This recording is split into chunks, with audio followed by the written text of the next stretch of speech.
Hello बच्चों, आज आपके लिए लेकर आए हैं रस। आज मैं आपको नए चैप्टर के साथ रस पढ़ाऊँगा।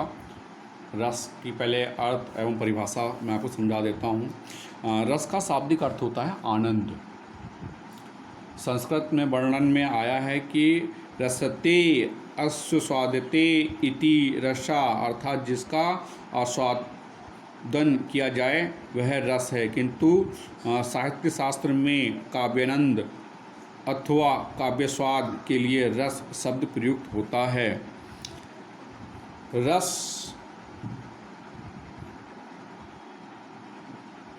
के अवयव के बारे में अगर हम बात करें तो भरत मुनि के नाट्य शास्त्र में लिखा है। क्या लिखा है देखिए, विभावा अनुभाव व्यचारी संयोग दर सनिष्पत्ति, अर्थात विभाव अनुभाव और व्यचारी भाव के संयोग से रस की निष्पत्ति होती है।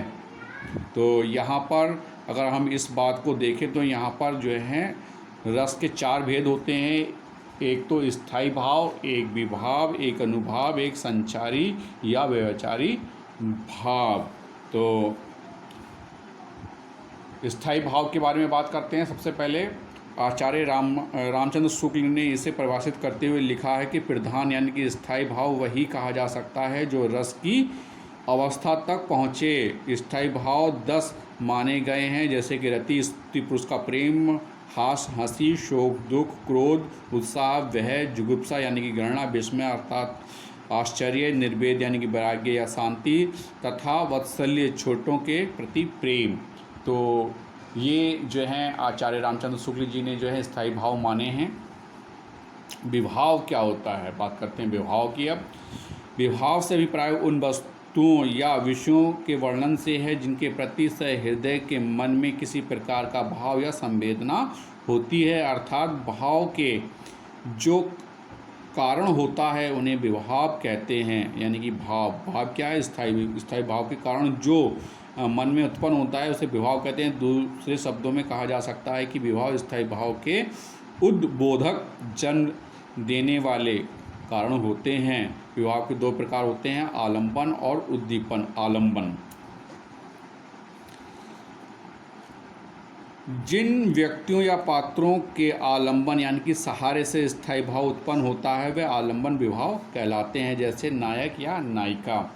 और उद्दीपन की बात करें तो उद्दीपन विभाव में आश्रय के मन में भाव को उद्दीपित करने वाले विषय की बाहरी चेष्टाओं और बाह्य वातावरण को उद्दीपन विभाव कहते हैं। जैसे दुष्यंत शिकार खेलते हुए कर्ण के आश्रम में पहुंच जाते हैं, वहां वे शकुंतला को देखते हैं।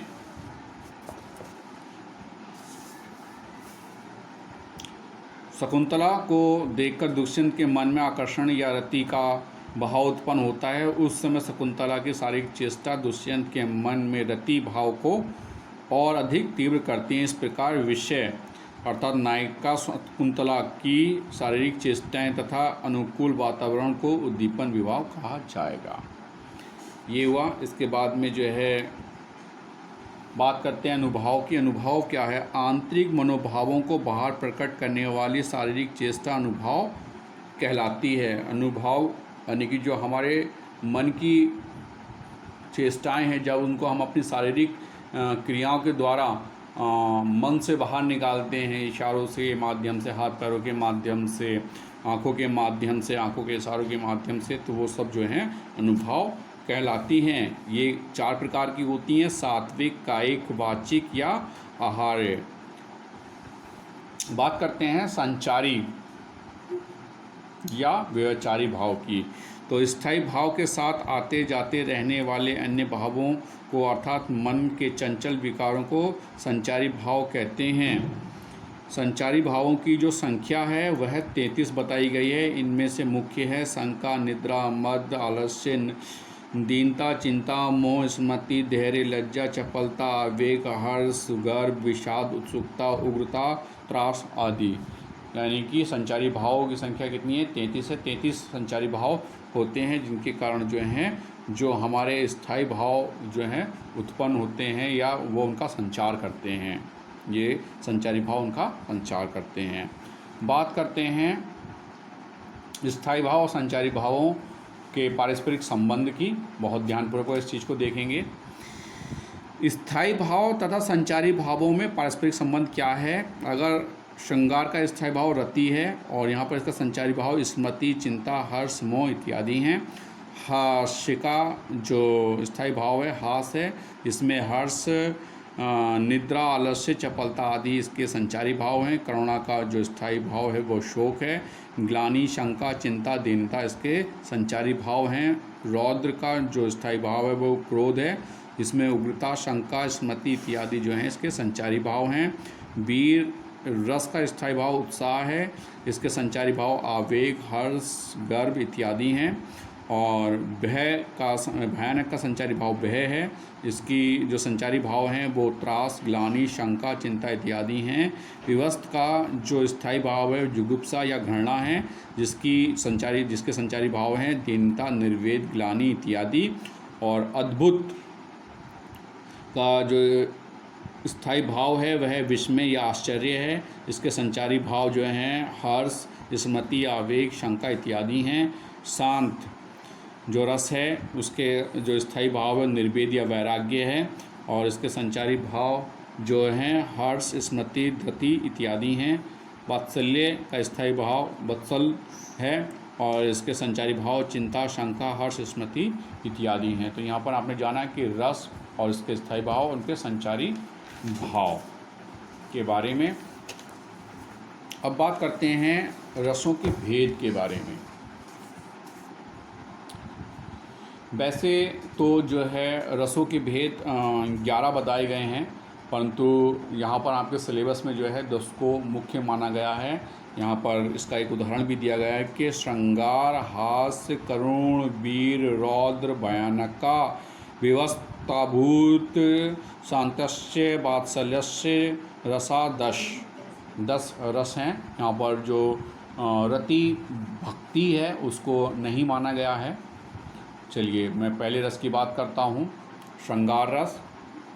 श्रृंगार रस का स्थायी भाव रति प्रेम है। रति का सामान्य अर्थ होता है प्रीति, अर्थात किसी मनोअनुकूल प्रिय व्यक्ति की ओर मन का झुकाव या लगाव। जब नायक नायिका के मन में एक दूसरे के प्रति प्रीति उत्पन्न होकर भाव, अनुभाव तथा संचारी भावों के योग से स्थायी भाव रति जागृत हो तो श्रृंगार रस कहलाता है।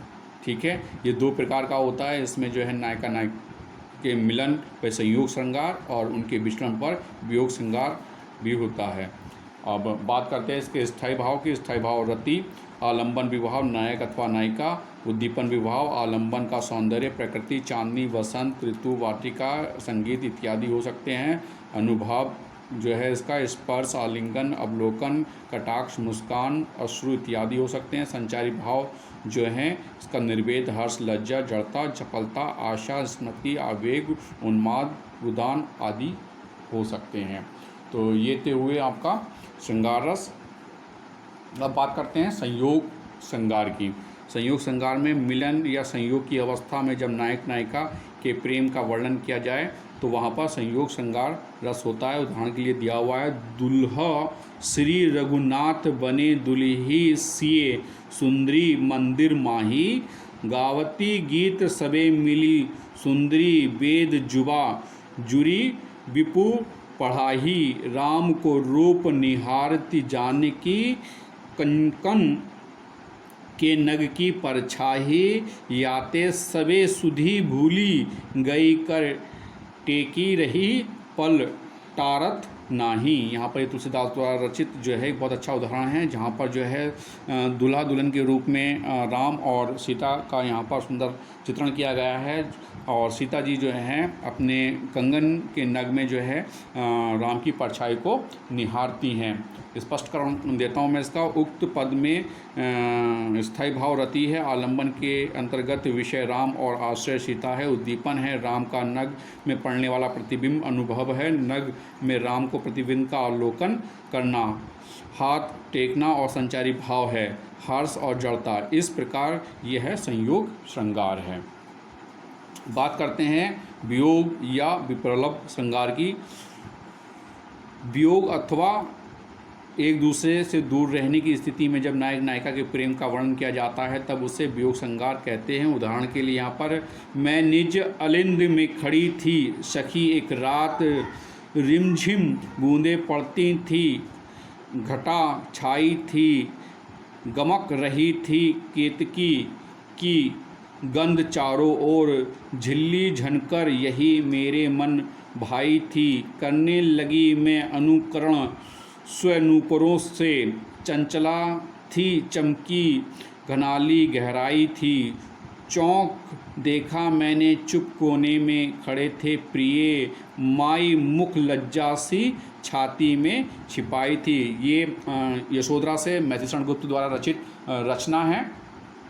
देखिए इसका स्पष्टीकरण मैं आपको बताता हूँ कि इस पद में स्थायी भाव रति है, आलंबन है उर्मिला और उद्दीपन है घटा, बूंदे फूल की गंध और झिल्लियों की झनकार, अनुभाव है छाती में मुख को छिपाना और संचारी भाव है हर्ष, लज्जा और स्मृति। अतः यहाँ पर वियोग अथवा विप्रलभ श्रृंगार है।